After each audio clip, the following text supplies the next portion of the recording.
যুদ্ধটা আমাদের শেষ হয়ে যায়নি। প্রিয় সহযোদ্ধা, যারা সোশ্যাল মিডিয়ায় যুদ্ধ করছেন, যারা ঢাকার রাজপথে যুদ্ধ করছেন, যারা যেখান থেকে বাংলাদেশে এই হাসিনা রিজনকে বিদায়ের জন্য আমাদের সাথে যুদ্ধ করছেন, তাদের চোখ কান নাক খোলা রেখে আমাদেরকে কিন্তু ঘুমাতে হবে। এই মুহূর্তেও বাংলাদেশে রাত গভীরও আমি যতটুকু শব্দ পেয়েছি, যতগুলো ভিডিও আমার কাছে এসে পৌঁছেছে, আমি দেখেছি যে এখনো কিছু তাণ্ডব চালানোর জন্য চেষ্টা করে যাচ্ছে বাংলাদেশের পুলিশের ভিতরে বসে থাকা ওই খুনি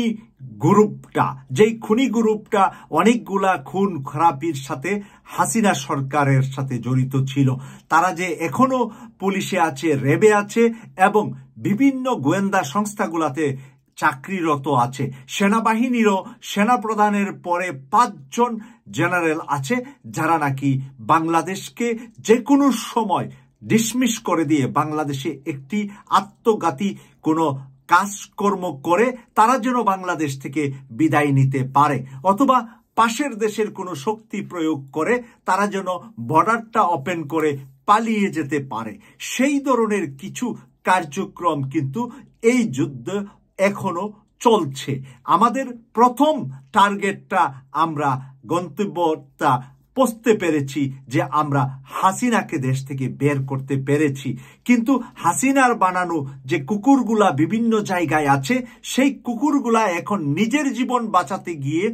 নিজের জীবন বাঁচানোর জন্য যদি মিলিয়ন মিলিয়ন ডলার খরচ করা লাগে তারপরেও তারা করবে। যারা নিশ্চিত যে বাংলাদেশে যখন একটি স্থায়ী সরকার গঠন হবে, একটি ট্রাইব্যুনালের মাধ্যমে স্বল্প সময়ের মধ্যে যাদের গলায় ফাঁসি লাগবে, যারা সরাসরি খুনের সাথে গুমের সাথে সরাসরি জড়িত,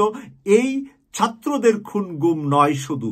গত 16 বছরে তারা যত খুন আর গুম করেছে, ওরা এখন বাংলাদেশে একটি তাণ্ডব চালিয়ে বাংলাদেশের এই ছাত্র সমাজের এই অর্জনটাকে কোনোভাবে নস্যাৎ করার জন্য কিন্তু পায়তারা চলছে। তাই আমরা সবাইকে একটু অ্যালার্ট থাকার জন্য সবিনয় অনুরোধ করব। আমার সহযোদ্ধা যারা আছেন সোশ্যাল মিডিয়াতে, যারা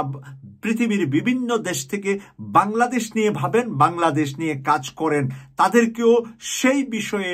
ভালো সোচ্চার ভূমিকা পালন করে আমাদের ভাই বোন বাংলাদেশের মাঠে যারা আছে তাদেরকে আমরা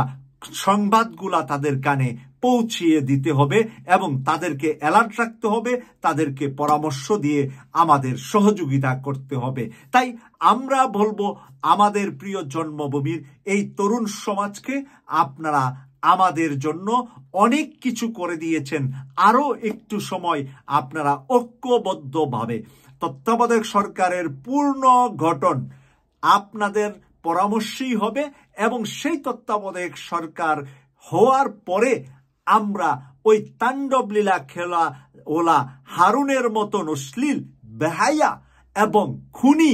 যারা আছে তাদেরকে আটকিয়ে দিয়ে তারপরে বিচারের কাঠগড়ায় তাদেরকে নিয়ে আসা, তার পরবর্তীতে গণতান্ত্রিক উপায়ে গণতান্ত্রিক সরকার এসে কন্টিনিউ করে হয়তোবা তাদেরকে ফাঁসির রশিতে